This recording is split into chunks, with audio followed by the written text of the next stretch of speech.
ఓం మహాగణాధిపతయే నమః. ఓం గురుభ్యో నమః. ఓం శ్రీమాత్రే నమః. పరమేశ్వర స్వరూపమైనటువంటి జ్యోతిష, వాస్తు మరియు ఇతర అనేకమైనటువంటి శాస్త్రములను మనకు అందించినటువంటి మహర్షులకి నమస్కారం. హయగ్రీవ హయగ్రీవ హయగ్రీవేతియో వధేత్తస్య నిస్సరతే వాణి జహ్నుకన్యా ప్రవాహవత్. అరుణాం కరుణాతరంగితాక్షీం ధృతపాశాంకుశపుష్పబాణచాపాం అనిమాదిభిరావృతాం మయూకైః అహమిత్యేవ విభావయే భవానీం. శ్రీమాత్రే నమః. ప్రేక్షకులకి లలితాంబిక అమ్మవారి యొక్క అనుగ్రహం పరిపూర్ణంగా కలగాలని మనస్ఫూర్తిగా కోరుకుంటూ మనం ఈరోజు చెప్పుకోబోయే టాపిక్ ఏమిటి అంటే, ఫిబ్రవరి 5వ తేదీ నుంచి మే 15వ తేదీ వరకు ఇప్పుడు ప్రస్తుతం గురువు వక్రించున్నాడు. ఆ వక్రగతి పోయి అతను రుజుమార్గంలోకి రావడం జరుగుతుంది, అంటే స్ట్రైట్ అవుతాడు. మరి ఈ స్ట్రైట్ అయినటువంటి గురువు ఎటువంటి ఫలితాలు ఇస్తాడు? ద్వాదశ లగ్నాల వారికి, లగ్నం తెలియని వారి రాశి వారికి మంచి ఫలితాలు ఏమిటి, తీసుకోవాల్సిన జాగ్రత్తలు ఏమిటి, చేసుకోవాల్సిన పరిహార మార్గాలు ఏమిటి అనేటువంటి విషయాలు మనం ఒక్కొక్క లగ్నరీత్యా తెలుసుకుందాము. అయితే ఈ విషయాలు చెప్తుంది నేనైనప్పటికీ కూడా చెప్పిస్తుంది సాక్షాత్ లలిత అమ్మవారిగా భావిస్తూ, కర్కాటక లగ్నము, కర్కాటక రాశి. మీకు గురువు వక్రగతి పోయి స్ట్రైట్ అవ్వడం వల్ల, రుజుమార్గంలోకి రావడం వల్ల మొట్టమొదటిగా మీకు కలిగేటువంటి ఫలితాల్లో మంత్రసిద్ధి అంటారు. ఏదైనా ఒక మంత్రం చేసుకునేటువంటి వారికి 100% సిద్ధి తీరుతుంది. రెండవది, సంతానం కోసం మీరు ఏదైతే ఇబ్బంది పడుతున్నారో గతంలో, ఇప్పుడు చూడండి కొంతమంది జాతకాల్లో చూసుకుంటే పంచమ స్థానం పాడవుతుంది. అలా పంచమ స్థానం పాడైనప్పుడు ఎన్నిసార్లు ప్రయత్నం చేస్తున్నా సరే వారికి సంతానం కలగదు. డాక్టర్లు చూపిస్తే బాగానే ఉందండి, బాగానే ఉంది, మీరు అవుతారంటుంటారు, కానీ చూస్తే కలగదు. అలాంటప్పుడు గోచారంలో గురువు గనక కర్కాటక లగ్నానికి పంచమాన్ని చూసినప్పుడు 100% సంతాన యోగం ఇస్తుంది ఇక్కడ. అలాగే మరొకటి ఏంటంటే, లాంగ్ టర్మ్ షేర్స్ ఉంటాయి. లాంగ్ టర్మ్ షేర్స్ వల్ల కొంతవరకు కలిసి రావడం, డైలీ ట్రేడింగ్ కాదు నేను చెప్పింది, లాంగ్ టర్మ్ షేర్స్. అందులోనే మీ జన్మజాతకంలో 25811 కాంబినేషన్ బలంగా ఉంటే ఇంకా బాగా కలిసి వస్తుంది. లేనట్లయితే చెక్ చేసుకొని చేయాలి. షేర్ మార్కెట్ విషయంలో స్నేహితులు, కొత్త స్నేహితులు ఏర్పడము, ఒక చిన్న ఐడియా వల్ల మీ యొక్క జీవితం ఒక మంచి స్థితిలోకి వెళ్ళడము అనేటువంటివి చూపిస్తున్నాయి. అదేవిధంగా మీ యొక్క సంతానానికి కూడా కొంతవరకు పేరు ప్రఖ్యాతలు రావడము, ఇటువంటి యోగం కలగనుంది. అయితే ఇక్కడ మీరు చేస్తున్నటువంటి జాబులో ఏమైనా కొన్ని బెనిఫిట్స్ అంటూ ఉంటారు. అటువంటి బెనిఫిట్స్ రావడం కూడా ఇక్కడ మనం చూడొచ్చు. ఇక్కడ ప్రధానంగా ఏంటంటే, ఒక చిన్న ఐడియా వల్ల మీకు మంచి లాభం రానుంది, ఇది గుర్తుపెట్టుకోండి. మరి ఎటువంటి జాగ్రత్తలు తీసుకోవాలి చూసుకున్నట్లయితే, వ్యాపార సంబంధించినటువంటి విషయంలో కొంతమంది చూడండి, ఇక్కడ మీరు ఇది చేస్తే ఓ పెద్ద లాభం, ఎక్కువ లాభం వచ్చేస్తుంది అని చెప్పి కొంతమంది చెప్తున్నాం, మనం విని రాంగ్ స్టెప్స్ వేస్తూ ఉంటాం. అటువంటి విషయాల్లో ముఖ్యంగా కర్కాటకం వారు చాలా జాగ్రత్తగా ఉండాలి, గుర్తుపెట్టుకోండి. అంటే ఫైనాన్స్, కొంతమంది చూడండి, మీరు, నేను ఈ మధ్య ఒక కేసు చూశాను. ఎట్లా అంటే, ₹1,00,000 ఇవ్వండి, మీకు ప్రతి నెల 30,000 ఇస్తాం, 40,000 ఇస్తాం, మేము వేరే దాంట్లో పెడతాం, మాకు లక్షకి లక్ష వస్తుంది, మీకు 30,000 ఇవ్వడానికి ఏంటని అంటూ ఉంటారు. అటువంటి వాటి జోలికి మాత్రం వెళ్ళకండి దయచేసి. అలాగే మీరు ఎటువంటి ఇబ్బంది కలగకుండా ఉండాలి అంటే, పులిహోర లేనట్లయితే దద్దోజనం, ఇటువంటి పదార్థాన్ని ఇంట్లో నిష్టగా దాన్ని చాలా కొన్ని చూడండి స్నానం చేసి మడిగట్టుకొని చేస్తారు ఇంట్లో. అలా చేసినటువంటి పదార్థాన్ని దగ్గరలో ఉండేటువంటి ఆలయంలో తీసుకెళ్ళి ప్రసాదంగా ఇచ్చి అందరికీ పంచిపెట్టండి. అప్పుడు ఆ ఇబ్బంది రాదు. అదేవిధంగా మీరు నిత్యము ఆరాధించాల్సిన దేవతా స్వరూపం స్కందుని యొక్క ఆరాధన చేయండి, అన్ని విధాలా బాగుంటుంది. గురుగ్రహం యొక్క బలము ఎంత బాగుంటే జీవులు అంత బాగుంటారు, గుర్తుపెట్టుకోండి. అంటే మనం జన్మజాతకంలో గురువు బాగున్నాడు, ఎన్ని కష్ట నష్టాలు వచ్చినా, ఎన్ని ఒడిదుడుకులు వచ్చినా లైఫ్లో ఖచ్చితంగా వాళ్ళ లైఫ్ సాఫీగా వెళ్ళిపోతూ ఉంటుంది. అయితే ఇక్కడ గురువు బాగుండడం అంటే ఏమిటనే విషయం మనం తెలుసుకోవాలి. ఇక్కడ 2 రకాలుగా ఉంటుంది. ఒకటి, మీ జన్మజాతకంలో గురువు బాగుండడం. రెండవది, గోచారంలో గురుగ్రహం యొక్క స్థితి బాగుండడం.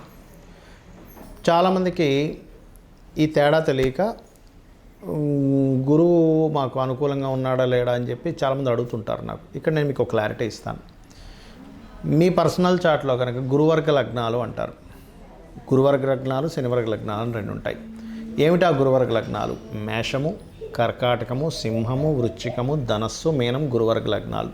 ఈ లగ్నానికి గురువు శుభుడు. ఎక్కడ ఉంటే అక్కడ నుంచి ఏ భావాలను చూస్తున్నామో ఆ భావాల్ని యాక్టివ్ చేస్తాడు. అది కూడా బాగుండాలి.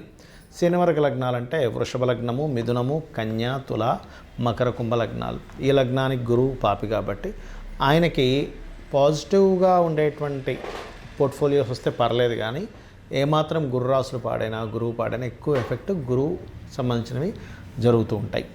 అయితే ఇక్కడ నెగిటివ్, ఇక్కడ గురువర్గ లగ్నాలైనా శనివర్గ లగ్నాలకైనా ముఖ్యంగా కావాల్సింది ఏంటంటే గురుబలము.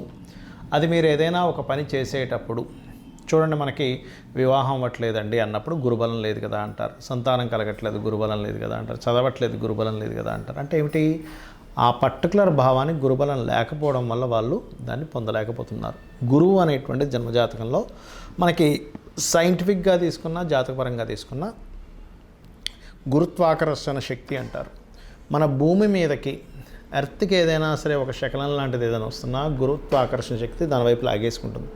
గురుగ్రహం అనేది లేకపోతే ఇప్పటికీ ఎన్నో శకలాల భూమి మీద పడి భూమే ఉండేది కాదు. అంటే సైంటిఫిక్గా తీసుకున్న గురుగ్రహం మనల్ని ఎర్త్ని కాపాడుతుంది. ఆస్ట్రాలజికల్గా తీసుకున్నా కూడా గురుబలం ఉన్న వ్యక్తికి ఇబ్బంది రాదు. మరి గురుబలాన్ని ఎలా పెంచుకోవాలి? సర్వసాధారణంగా మనకు జాతకం చూడడం కనుక తెలిస్తే గురువు బాగున్నాడు కాబట్టి భయం లేదు, నిర్భయంగా వెళ్ళొచ్చు అంటాం. అదే గురువు బాగోలేడు లేదా జాతకమే తెలియదు, అప్పుడు ఎలాగా అంటే దీనికి శాస్త్రంలో ఒక అద్భుతమైనటువంటి విషయాన్ని చెప్పారు. ఏమిటది అంటే చాలా రకాలు చెప్పారు. నేను మీకు వీలైనంత మటుకు నేను మీకు చెప్తాను. మీకు ఉండేటువంటి వీలును బట్టి, మీకు ఉండేటువంటి పరిసరాలను బట్టి, మీకు ఉండేటువంటి స్తోమతను బట్టి మీరు చేసుకోండి. ఒకటి, గురుబలం పెరగాలి అంటే గురుసేవ చేయాలి. గురుసేవ చేయడం ఒకటి గురుబలం పెరగడానికి. లేదండి మాకెవరు గురువులు లేరు, ఎలాగా? చక్కగా మీరు గంధము ఇంట్లో పూజ చేసేటప్పుడు చక్కగా గంధపు చెక్క ఉంటుంది, గంధం అరగబనేటువంటిది ఉంది. చక్కగా గంధం తీసి చక్కగా మీరు పుష్పముతో గంధాన్ని అమ్మవారికి కావచ్చు, మీ ఇష్టదైవం ఎవరైనా సరే గంధంతో ఆ యొక్క మూర్తిని ఆరాధించండి. గంధంతో చేయండి. గంధంతో కనుక మీరు పూజ చేశారంటే కలిగే ఫలితం ఏమిటి? గంధం ద్వారా పుణ్యము వస్తుంది అని చెప్తుంది శాస్త్రం. పుణ్యం వచ్చినటువంటిది, ఆ పుణ్యం ఏం చేస్తుంది అంటే మీ పాపమును దగ్ధం చేస్తుంది. మీరు ఏదైతే సంకల్పం అనుకుంటారో ఆ సంకల్పం నెరవేర్చేలా చేస్తుంది. అది ముఖ్యంగా. ఇక రెండవది ఏమంటే మేమున్న దగ్గర మాకు గోవులు బాగా ఉన్నాయి, దీని గురించి ఏమైనా రెమెడీ చెప్తారా అంటే అరటికాయలు ఉంటాయి. అరటి పళ్ళు కాదు, బాగా అర్థం చేసుకుంటే పచ్చి అరటికాయలు మనం కట్ చేసుకుని కూరలు అది వండుకుంటాం. అరటికాయల్ని గోవులకు తినిపించండి. అది కూడా గురువారం నాడు. మీకు దగ్గరలో ఆలయాలు ఏదైనా ఉన్నట్లయితే గంధాన్ని దానంగా ఇవ్వండి. ఆలయంలో దేవతామూర్తులకు వాడుకోవడానికి, లేదా పసుపుని దానంగా ఇచ్చినా కొంతవరకు ఉంటుంది. ఇంకా ఎక్కువ తీవ్రంగా ఇబ్బంది ఉందన్నప్పుడు గంధపు నీటితో శివుడికి అభిషేకం చేయొచ్చు. దక్షిణామూర్తి యొక్క స్తోత్ర పఠనం కనుక విన్నట్లయితే గురుబలం పెరుగుతుంది. మరి గురుబలం పెరిగితే ఎన్ని లాభాలు ఉంటాయి? 1-2 కాదు, గుర్తుపెట్టుకోండి. చాలామంది ఇబ్బంది పడుతుంటారు, చూసారు, మాకు బ్యాలెన్స్ లేదండి, బ్యాంక్ బ్యాలెన్స్ లేదు, రూపాయి బ్యాంకులో ఎప్పుడు ఉండదని. గురుబలం కనుక మీకు ఉందంటే 100% బ్యాంక్ బ్యాలెన్స్ ఉంటుంది, గుర్తుపెట్టుకోండి. మూలధనానికి, దాచుకునే ధనానికి కారకుడు గురువు.